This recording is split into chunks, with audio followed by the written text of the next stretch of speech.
নমস্কাৰ মই ময়ূৰী দত্ত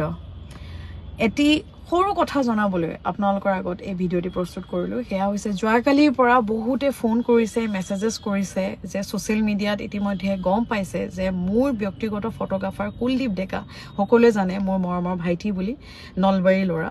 আৰু তেখেতে বিগত 3 মাহ মানৰ পৰা মোৰ WhatsApp Instagram Facebook एक्सेस কৰি ৰাখিছিলে নিজৰ মোবাইলৰ লগত মোৰ যিখিনি মুলৈ মেছেজ আহে বা যেনেকুৱা ধৰণৰ মুলৈ কলস আহে গোটেখিনি তেওঁ তাতো গৈছিল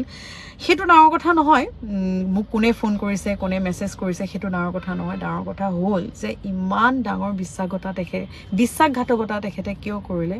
হেয়া বাৰু নাজানো কিন্তু এই গোটেইখিনি কথা গম পোৱাৰ পাছত মই আইনৰ সহায় ললো আৰু আইনে খুব ধুনিয়াকৈ সহযোগিতা আগবঢ়ালে যেহেতু খুব সৰু ল'ৰা কুলদীপ ডেকা নলবাৰী ল'ৰা আৰু সোশ্যাল মিডিয়াৰ জৰিয়তে তেখেতৰ লগত মোৰ পৰিচয় হৈছিল আৰু বহুবাৰ মেছেজ কৰাৰ পাছত যে বা মই আপোনাৰ লগত থাকিব বিচাৰো আপোনাৰ লগত ফটোগ্ৰাফি কৰিব বিচাৰো শিকিব বিচাৰো তেনেকৈ কোৱাৰ পাছত মই তেখেতক সুযোগ দিছিলো আৰু মোৰ বৰ ডাঙৰ ভুল হ'ল তেখেতক বিশ্বাস কৰিলো আৰু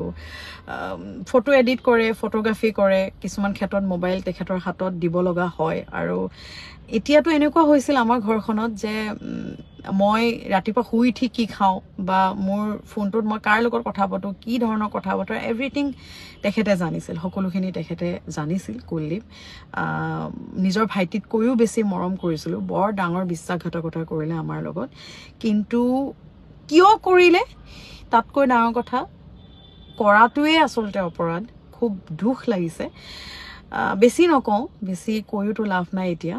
সৰু ল'ৰা ভৱিষ্যত উজ্জ্বল আছে আৰু বহুত বেছি মই কিবা ডাঙৰ ষ্টেপ লোৱা নাই কাৰণ ভৱিষ্যত আছে সৰু ল'ৰা মাফ কৰি দিছো কিন্তু আপোনালোকক এটি কথা জনাও যে কেতিয়াও কাকো মানে সহজতে বিশ্বাস নকৰিব মোৰ যেটো ভুল হ'ল আপোনালোকে কেতিয়াও নকৰিব কাৰণ আজি মোৰ হতে হৈছে কাইলে আপোনালোকৰ লগতো হ'ব কাৰণ যেটো লৰাই ফটোগ্ৰাফি কৰাৰ পাছত প্ৰগ্ৰামত যেতিয়া আমি পেমেন্ট কৰো মিউজিশিয়ানক বা আমাৰ টিম মেম্বাৰক তেতিয়া কেতিয়াবা মৰমতে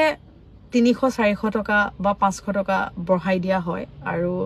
তেনেকে বঢ়াই দিলে হি মোক জিপে কৰি ঘুৰাই দিয়ে লৰাটোৱে যে বা মোক কিয় বেছি পইচা দিছে মই এটোহে পাও আপোনাৰ পৰা মোক বেছিকে নিদিবচোন এনেকে কয় আজি সেই লৰাটোৱে আজি 3 মাহৰ পৰা Facebook Instagram মোৰ WhatsApp পৰ্যন্ত যে হি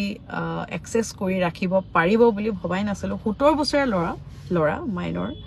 এই সৰু লৰা কিন্তু ইমান সৰু লৰাটোৱে ইমান ডাঙৰ যে অপৰাধ কৰিব ভবা নাছিল কিন্তু মাফ কৰি দিছো তেখেতক উজ্জ্বল ভৱিষ্যত আছে আশা ৰাখিছো ভৱিষ্যতে এনেকুৱা ধৰণৰ কাম নকৰে হিকক আনক কেতিয়াও অন্যায় নকৰক আৰু নিজে আগবাঢ়ি যাওক আপোনালোকে কেতিয়াও নিজৰ বাহিৰে নিজৰ ঘৰখনৰ বাহিৰে নিজৰ ঘৰৰ মানুহগিটাৰ বাহিৰে আজিৰ দিনত আজিৰ যুগত কাকো সহজে বিশ্বাস নকৰিব আৰু এটা কথা আপোনালোকক জনাও যে কোনোবাই যদি মোক বিচাৰি কুলদীপক ফোন কৰে বা কুলদীপ ডেকাক ফোন কৰে তেতিয়া হলে মই আপোনালোকক জনাও যে আজিৰ পৰা কুলদীপ ডেকা আমাৰ হৈতে নাই আমাৰ টিমত নাই আমাৰ কোনো ধৰণৰ অনুষ্ঠান কোনো ধৰণে জড়িত নহব কুলদীপ ডেকা গতিকে আপোনালোকে মোক বিচাৰি যদি কুলদীপক ফোন কৰে তেতিয়া হলে হেয়া মই জনাও যে কুলদীপক ফোন নকৰিব আৰু